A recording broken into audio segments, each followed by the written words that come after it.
안녕하세요. 반갑습니다. 김유찬 목사입니다. 먼저 제 소개를 먼저 드리자면, 저는 현재 주는 평화교회라고 하는 탈북민과 또 남한 젊은 청년들이 함께 모여서 예배드리고 또 통일을 준비하는 그런 신앙 공동체 담임 목사를 하고 있습니다. 저는 13살에 북한에서 탈북을 해서 남한으로 오게 되었습니다. 지금 현재 남한에서는 15년 차 정착하고 있는 탈북민으로 살아가고 있고요. 제가 이제 탈북민으로 남한에서 한 15년째 정착해서 살면서 가장 재미있었던 부분을 잠깐 말씀을 나누자면, 보통 자기 소개를 이제 하게 되잖아요. 어, 누군가가 너에 대해서 소개를 해봐라 라고 할 때 우리가 자기를 소개를 하잖아요. 근데 저는 항상 그런 생각이 좀 많이 들더라고요. 과연 나는 어떤 사람인가? 나를 어떻게 소개해야 되지? 나를 어떤 사람이라고 소개할 수 있지? 뭐 이런 생각이 많이 들더라고요. 그 이유가 뭐냐면 정체성에 대한 고민이었던 것 같아요. 제가 태어나기는 북한에서 태어나서 13년을 살았고, 또 남한에서는 지금 15년째 살고 있고, 또 남한으로 오기 전에 한 5, 6년 정도는 중국에서 생활을 했고, 현재 남한에 와서 가정을 이루고 저희 아이들을 낳아서 지금 양육하고 있는데, 저희 아이는 북한을 전혀 경험하지 않은 완전히 오리지널 한국인이라고 할 수 있는 그런 정체성을 가졌더라고요. 그런 가족의 형태가 굉장히 복합적이다라는 생각을 하게 되고, 또 그런 안에서 저는 과연 저를 어떻게 정의할 수 있을까라는 고민이 좀 많이 있었던 것 같아요. 과연 나는 어느 나라 사람인가? 북한 사람인가? 혹은 남한 사람이라고 할 수 있을까? 그런 정체성에 대한 고민이 굉장히 많았던 시기가 있었던 것 같아요. 물론 저는 지금은 제 수술에 대한 정체성에 대한 정리가 확실하게 어느 정도 자리를 잡았다라고 생각을 하는데, 제 주변에 있는 많은 탈북민들이 아직도 여전히 정체성에 대한 혼란을 가지고 있는 부분이 굉장히 많은 것 같아요. 제가 말씀드렸던 이런 사회 문화적으로 복합적인 그런 특성을 가진 이런 탈북민들이 거의 저와 비슷한 상황에 있는 탈북민들이 대다수 지금 남한 사회에서 정착하면서 살아가고 있다라는 생각을 하게 됩니다. 그래서 제가 이제 한 3년 전부터 탈북민들과 함께 또 남한 사회 가운데 탈북민들의 관심을 가지고 또 통일에 대한 관심을 가진 분들이 함께 모여서 신앙 공동체로 이제 함께 어울리면서 살아가고 있습니다. 현재 탈북민이 국내에 탈북민 현황을 먼저 좀 말씀드리자면, 탈북민은 현재 국내에 3만 5천 명 정도 육박하고 있습니다. 탈북민 통계를 먼저 말씀드리자면, 탈북민은 현재 3, 40대가 약 70%를 차지하고요. 또 여성이 그 중에 71% 정도 차지합니다. 이 탈북민 통계에 대해서 인구학적 특성을 좀 고려할 필요가 있겠는데요. 지금 탈북민이 30대, 40대가 가장 많고 여성이 가장 많은 이유가 있을 거예요. 그 이유는 바로 90년대 후반이나 2000년대 중반까지 탈북한 탈북민의 수가 굉장히 많이 증가를 했던 시기이기도 하고, 그 시기에는 이제 가족의 해체를 많이 하면서 어린아이들이 많이 탈북을 하게 됐는데, 그때 탈북한 어린 뭐 10대, 20대 초반에 탈북한 분들이 지금 10년 이상, 20년 이렇게 정착을 하게 되면서 그들의 나이가 이제 30대, 40대로 가고 있더라고요. 근데 이 통계에서 제가 이제 보면서 의미 있게 생각하는 부분은 뭐냐면, 이들이 이제 10년, 20년을 정착을 하면서 살다 보니까 결혼을 해서 가정을 이루고 2세 아이들이 태어나게 되더라고요. 이 아이들을 교육하고 또 양육하면서 살아가는 부분에 있어서 굉장히 많은 어려움이 있겠다라는 생각을 하게 됩니다. 예를 들면 어떤 아이가 이제 탈북민 가정에서 태어난 아이가 있는데, 이 아이는 남한에서 태어난 아이인 거죠.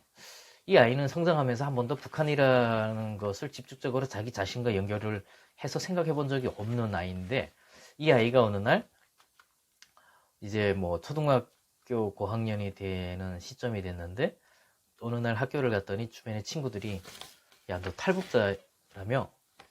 야, 너 탈북자야? 이렇게 하더라는 거죠. 이 아이가 집으로 돌아와서 부모님한테 엄마, 아빠, 나 탈북자예요? 라고 묻는데, 그 엄마, 아빠가 어떻게 대답을 해줘야 될지 모르는 난감한 경험을 했다라는 이야기를 접하게 됐습니다. 근데 사실은 이런 일이 비일비재하고요. 탈북민들이 10대, 20대에 와서 정착을 한 분들이 2세를 양육하면서 많은 고민 중에 하나가 그 부분일 거라고 저는 생각을 합니다. 왜냐면 남한 사회에서 정착하면서 가장 중요한 게 생각하는 부분이 어떻게 정착을 해야 되냐, 정착의 방법이라고 할까요? 여러 가지 방법으로 정착을 하겠지만 가장 그 다수의 정착 방법이 제가 생각할 때는, 개인적으로 생각할 때는 동화라고 저는 생각을 합니다. 그러니까 탈북민으로서의 정체성을 가지고 주체가 되어서 남한 사회에서 잘 정착해서 살아나가는 것이 가장 바람직하다고 저는 생각을 하는데요. 그런데도 불구하고 솔직하게 그 탈북민이라고 하는 정체성을 가지고 그것을 드러내고 건강하게 그것을 오픈하면서 남은 사회에서 정착해서 살아가는 것에 굉장히 어려움을 가지고 있다는 생각을 하게 됩니다. 그래서 대부분의 탈북민들이 자신의 정체를 숨기고 아주 남한 사람처럼 그냥 여기서 태어난 남한 사람인 것처럼 살아가는 경우가 대부분이라고 저는 이제 생각이 들어요. 그렇게 동화 되기 위한 적응을 하다 보니까 여러 가지 문제점이 생기는데, 그 중에 하나가 아무래도 자기 자신에 대한 정체성을 숨기고 살아야 되는 부분이 있겠고, 또 대인 관계에서 생기는 여러 가지 문제가 생길 수도 있고, 온전히 오픈하고 살지 않다 보니까 생기는 여러 가지 개인적으로도 그렇겠고, 또 여러 가지 어떤 집단에서의 발생할 수 있는 문제들이 있다고 저는 이제 생각이 드는데, 무엇보다 가정에서 문제, 자녀들에게 어떻게 북한에서 왔다는 사실을 이야기할지, 또 이야기해야 될지 안 해야 될지, 뭐 여러 가지 문제점이 있다는 거죠. 그리고 그것을 받아들이는 아이들의 입장에서 어떻게 이것을 받아들일 수 있을까? 이 아이들은 과연 자신에 대한 정체성을 어떻게 정의할 수 있을까? 이 아이들이 북한에서 온 부모를 둔 아이들이니까 탈북민이라고 할 수 있는 것인가? 또 북한 아이다 이렇게 이야기를 할 수 있을까? 현재 사회적으로 보면은 탈북민 이런 가정들, 또 그리고 2세 아이들이 굉장히 많은 정체성 혼란도 겪게 되고 어려움을 겪는 것으로 알고 있습니다. 아무래도 그런 부분 중에 가장 큰 부분은 저는 경제적인 부분이라고 저는 생각을 하는데요. 물론 정체성도 그렇고 여러 가지 문제가 있지만 가장 중요하게 생각하는 부분은 경제적인 문제라고 저는 생각을 합니다. 자녀를 양육을 하는데 부부가 맞벌이를 해야 되는 경우는 대부분이고요. 또 주말을 쉬지 못하고 일하는 부모들이 너무 많습니다. 저희가 유료FC 유소년 축구 교실을 하면서 제가 이제 많이 느꼈는데, 하면서 보니까 이 아이들을 위한 이 아이들이 학교를 끝마치고 집으로 왔을 때 할 수 있는 무언가가 너무 없다라는 생각이 들더라고요. 이 아이들을 위한 일들을 하기 위해서 방과 후 뭐 영어라든지 이런 그 국어라든지 또 학교에서 배우는 어떤 수업에 대한 과목에 대한 부분들을 좀 보충적으로 저희가 도와줄 수 있는 그런 방과 후도 진행을 하면서, 또 유소년 축구 교실도 무료로 진행을 하는데, 많은 분들이 참여를 하고 싶어 하는데 부모님들이 시간이 안 돼서 아이를 픽업해 줄 수도 없는 그런 현실에 놓여 있다라는 생각이 들더라고요. 그러다 보니까 아이들의 PC방 이용률이 일반 국민 가정의 아이들보다 몇 배나 더 높은 그런 결과를 초래하게 되는 거죠. 그 아이들이 남한 사회에서 현재 마이너리티로 살아가고 있는데, 저는 그렇게 보지 않고요. 이 아이들은 분단 국가인 남북한을 생각한다 그러면 현재 이 아이들은 엄청난 통일의 선교적 자원이다.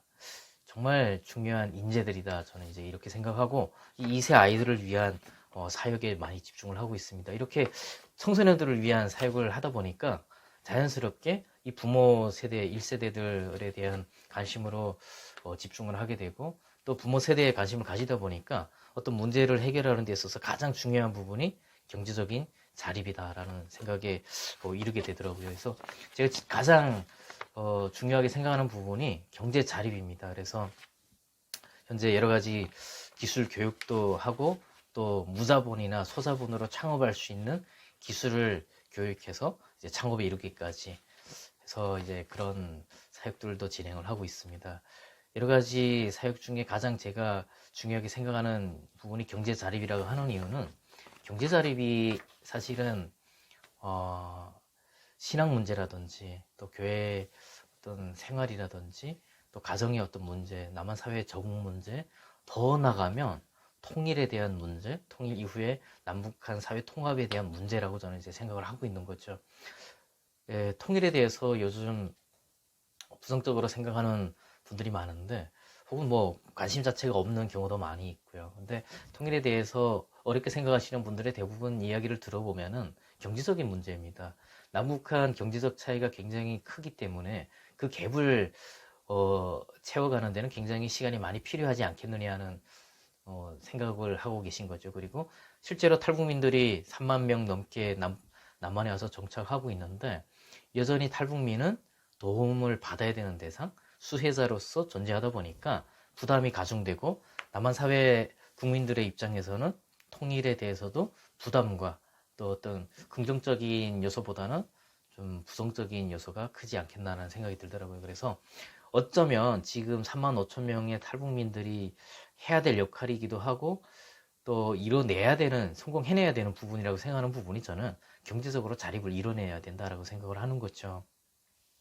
그렇게 해야지만 통일에 대한 긍정적인 인식도 좀 불러일으킬 수 있고 또 탈북민에 대한 긍정적인 인식과 더불어서 탈북민이 오히려 수혜자로서 존재하는 것이 아니라 어느 순간 기부도 하고 사회 가운데 어려운 사람들을 돕기도 하고 이렇게 하면서 시혜자로서 정체성을 당당히 회복해 나가는 그런 시대가 와야 된다라고 저는 생각을 하고 그런 시대를 위해서 지금도 이제 여러 가지 경제 자립과 교육과 이런 것들을 병행하면서 준비를 하고 있습니다. 그리고 이제 제가 가장 중요하게 생각하는 부분이 또 한 가지는 현재 과연 통일을 우리가 이야기하고 또 탈북민과 함께 해야 되는 부분이 과연 필요한가라는 그런 생각을 하게 되는 것 같아요. 근데 저는 개인적으로 그런 생각을 합니다. 현재 북한이 남한 문화에 대한 동경이 굉장히 큰 것으로 알고 있습니다. 북한의 한국 드라마라든지 또 케이팝이라든지 또 한국의 여러 가지 어떤 전자제품 이런 것들이 북한에서 굉장히 선호가 높은 상황이고 뭐 심지어는 몰래 한국 드라마를 시청을 하다가 공개 처형당하는 경우까지 있는 정도니까 현재 그 북한 내부적으로는 굉장히 남한의 문화나 또 남한 사회에 대한 동경이 굉장히 큰 것으로 이제 파악이 되는데요. 이런 현상을 저는 통일에 대한 기대감으로 저는 생각을 하고 있습니다. 그 이유가 뭐냐면 저 때만 해도 혹은 저의 윗세대나 저 때만 해도 어릴 때부터 굉장히 강한 사상교육을 받아왔고 저희 때는 남한에 대한 이해가 많이 없었기 때문에 남한에 대해서 단순히 동경의 대상이 아니라 우리가 도와줘야 되는 아주 불쌍한 나라라고만 인식을 해왔던 거죠. 근데 현재 이제 지금 10대, 20대들은 얘기가 다르다는 거죠. 어릴 때부터 남한 드라마를 보고 남한 사회를 그 드라마를 통해서 자연스럽게 경험을 하게 되고 이 아이들이 나중에 사회 주류가 되면 그때는 얘기가 다르다는 거죠. 그래서 사회적인 변화가 굉장히 크게 올 것이다라는 저는 기대를 하고 있습니다. 근데 북한의 정책적으로 이런 어떤 뭐 케이팝이나 한국 문화에 대해서 뭐 굉장히 강한 제재를 가하고 있는데, 이런 제재를 통해서 오히려 저는 북한 주민들의 불만이 더 가중이 될 것이고, 그런 불만들이 더 커지다 보면은 어떻게 보면은 사회 붕괴까지 이룰 그런 가능성까지도 저는 생각을 하기 때문에, 우리가 지금 통일에 대한 준비를 하지 않으면 어쩌면 우리는 준비되지 않은 통일을 맞이할 수도 있게 되겠다라는 우려가 생기기도 합니다. 이렇게 통일이 되든 안 되든 우리가 준비해야 될 것은 분명한 것 같아요. 그래서 통일을 준비하는 데서 가장 중요한 게, 저는 현재 와 있는 탈북민들, 먼저 온 통일이라고 이야기를 하잖아요. 그리고 그것이 다가올 미래의 통일이다라고 이야기를 하는데, 현재 와 있는 3만 5천 명의 탈북민들을 통해서 우리가 통일을 준비하고 바로 세워 나가야 된다라고 저는 이제 생각을 하고 있습니다. 그래서 제가 이제 그 주는평화교회라고 하는 탈북민 우리 청년 신앙 공동체를 만들 때 슬로건을 내걸면서, 그 대표적인 슬로건이 뭐였냐면, 함께 회복하는 신앙 공동체고, 또 하나는 통일 미래의 교회 모델입니다. 그 이유가 뭐냐면, 현재 탈북민 교회가 국내에도 한 50개 넘게 있는 것 같습니다. 그런데 보통은 이제 탈북민들이 주축으로 대부분 이제 있거나, 또 대형 교회에서 어떤 하나의 부서처럼 이렇게 탈북민 교회가 형성되는 경우가 대부분인 것 같습니다. 그런데 무엇보다 제가 생각할 때는 남북한 우리 주민이 함께하는 노력들이 굉장히 많이 필요하다고 생각을 합니다. 물론 굉장히 어려운 부분이지만, 함께하는 시간들이 축적되고 쌓여 나가면서 그런 갈등들에 대한 부분들이 해소가 되고, 그 안에서 여러 가지 우리가 경험할 수 있는, 선제적으로 경험할 수 있는 것들을 분명하게 우리가 찾을 수 있다라고 이제 생각을 합니다. 그래서 함께하는 신앙 공동체라고 생각을 하는데, 이게 이제 통일이 되면 모든 것이 새로운 규범이 필요할 것이고, 새로운 가치가 필요할 것이라는 거죠. 지금은 남한은 남한대로, 북한은 북한대로 서로 다른 이념과 체제를 가지고 살아가고 있는데, 만약 통일이 됐다고 할 때는 남북한이 하나가 된다라고 할 때는 새로운 이념, 또 새로운 규범, 새로운 가치가 분명히 필요하게 될 텐데, 그때 저는 진정한 어떤 국가적인 가치, 그리고 국민의 가치는 신앙의 중심이 되는 가치가 되어야 된다고 생각을 하는 거죠. 우리가 항상 북한 선교를 이야기할 때 복음 통일을 이야기하는데, 그 부분이 가장 중요하다고 이야기를 하는데, 바로 그게 저는 이제 십자가 가치라고 저는 생각을 합니다. 이 십자가 가치를 통해서 남북한이 하나가 될 때 새로운 가치가 되고 새로운 규범을 제시하는 그런 역할을 해야 된다고 생각하는데, 그것이 바로 저는 한국 교회가 지금 통일을 위해서 준비해야 되는 역할이라고 저는 생각을 합니다. 현재 뭐 사회적으로 지탄받고, 또 많은 부분 뭐 교회가 사회적으로도 오히려 우려의 대상이 되기도 하고, 뭐 이제 이런 상황이 있지만, 한국 교회가 회복돼야 되는 시점에 있다고 이제 저는 생각을 하는 거죠. 진짜 회복돼야 되는 부분이 바로 저는 십자가의 가치다라고 저는 생각을 합니다. 교회가 십자가의 가치를 온전히 회복해야 하는 그 부분이 사실 기독교의 가장 핵심 가치가 저는 십자가라고 생각을 합니다. 예수님이 죄 많은 인간들을 구원하기 위해서 십자가에서 못 박혀서 돌아가시고, 그로 인해서 많은 사람들이 살아난 거잖아요. 사실 한국 교회가 해야 될 역할이 바로 그거를 회복해야 되는 일이라고 저는 생각을 합니다. 그래서 통일을 하게 되면은 한국 기독교가 회복되고, 그 기독교의 가치가, 한국 교회의 가치가 남북한의 중심 가치가 되어야 된다라고 생각을 하고 있는 거죠. 우리가 이제 그 천국을 이야기할 때 두 가지 단어로 성경에서 이야기를 하죠. 천국은 아직이라는 이야기를 하죠. 그것은 not yet이라고 이야기를 하죠. 그리고 천국은 이미 우리에게 와 있다라고 이야기를 하는데 already라고 이야기를 하죠. 지금 우리는 현재 천국을 이야기하면서 천국은 아직 오지 않았다라고 이야기하기도 하고, 또 천국은 이미 우리가 경험을 하면서 살아간다 라고 이야기를 하는데, 어, 참 한반도를 떠올리면 저는 천국을 떠올리게 되는 것 같습니다. 여러 가지가 있겠지만 아직은 천국에 들어갈 수도 없고 또 천국을 완전히 누릴 수도 없죠. 그런데 그리스도인들은 이미 이 땅에서 우리가 천국을 누리면서 천국의 가치를 맛볼 수가 있겠죠.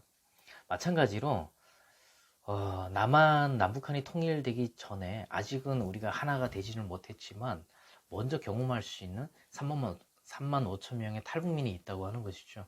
이들을 통해서 우리가 먼저 통일을 경험해 볼 수 있다는 거죠. 한국 교회의 역할은 제가 볼 때 한국 교회가 탈북민 부서를 만들어서 탈북민을 사용하는 것도 굉장히 중요한 일 중에 하나겠지만 무엇보다 탈북민 교회를 섬기는 일이라고 저는 생각을 합니다.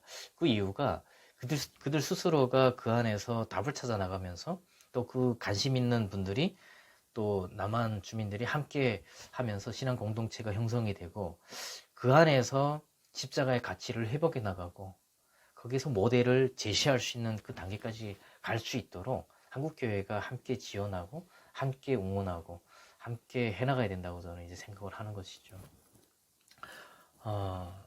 우리가 이런 가치들을 무시하고 단순히 통일을 우리가 맞이하게 된다면 아마 지금은 남북한으로 분리되어 있지만 저는 뭐 4개, 8개 그 이상도 분열될 가능성이 높다라고 저는 생각을 합니다. 그거는 우리 남한 사회 자체도 굉장히 분열을 많이 겪고 있고 한데 앞으로 통일이 됐을 때는 더 많은 분열과 갈등의 여지가 더 많이 있을 수 있기 때문에 그런 부분들을 해소할 수 있고 중재할 수 있는 역할은 한국 기독교의 역할이다라고 생각을 하는데 다시 정리해서 말씀드리면 한국 기독교는 지금 와 있는 3만 5천 명의 탈북민들 이들을 통해서 통일 이후에 새로운 게 형성될 그 가치, 규범 그것에 우리 한국 기독교의 중심 가치를 기독교의 중심 가치인 십자가 공동체의 가치를 우리가 제안할 수 있어야 된다라고 저는 이제 생각을 합니다.